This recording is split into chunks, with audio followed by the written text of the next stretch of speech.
A Syrian ready to perish was my father, and he went down into Egypt, and sojourned there with a few, and became there our nation, great, mighty, and populous, and the Egyptians evil entreated us, and afflicted us, and laid upon us hard bondage. And the Lord brought us forth out of Egypt with a mighty hand, and with an outstretched arm. He would not suffer the Egyptians to do Israel any harm. A Syrian ready to perish was my father, and he went down into Egypt, and sojourned there with a few, and became there our nation, great, mighty, and populous, and the Egyptians evil entreated us, and afflicted us, and laid upon us hard bondage. And when we cried unto the Lord God of our fathers, the Lord heard our voice, and looked on our affliction, and our labor, and our oppression, and the Lord brought us forth out of Egypt with a mighty hand, and with an outstretched arm, and with great terribleness, and with signs, and with wonders, and he hath brought us into this place, and hath given us this land, even a land that floweth with milk and honey. Remember what Amalek did unto thee by the way, when ye were come forth out of Egypt, how he met thee by the way, and smote the hindmost of thee, even all that were feeble behind thee, when thou wast faint and weary,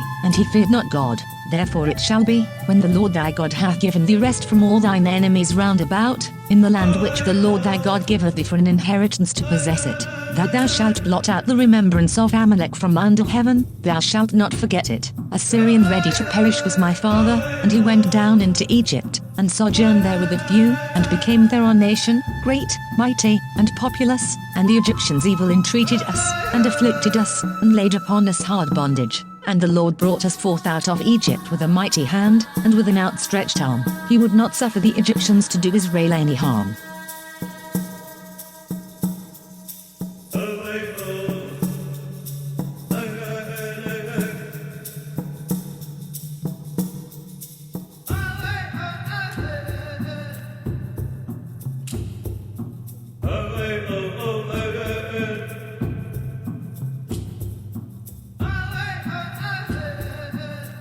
This is April Schulthies, using the computer to generate this message. Why am I generating this message? There is a hidden euthanasia, a silent genocide, just to amuse or please immoral people.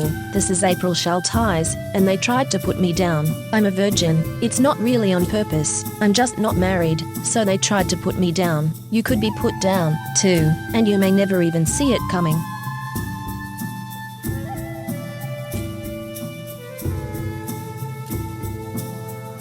This is the end of the 1,000 years tribulation. Psychic predators are using hypnosis and the science of the mind to control and manipulate you. The Bible calls them demons. This is April Schulthies, and I am not happy, and will not be happy, until every demon is removed from the earth. Lucifer and his minions must be cast into the lake of hellfire and brimstone that ascends forever and ever. I pray daily for the Lord to destroy the destroyers.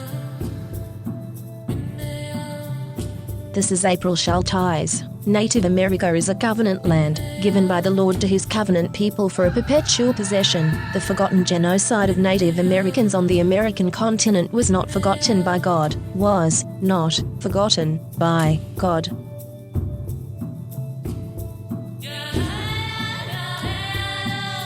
This is April Schulthies, and I hate Rome. Rome is still here. Rome crucified Christ and created Christianity to cover up the genocide of Jews, Africans, Irish, Celts, Japanese, Chinese, Aborigines, Vietnamese, Koreans, Hmong, Hawaiians, Eskimos, Native Americans, and more. Mexicans are dying on the border every day. Cast Rome out.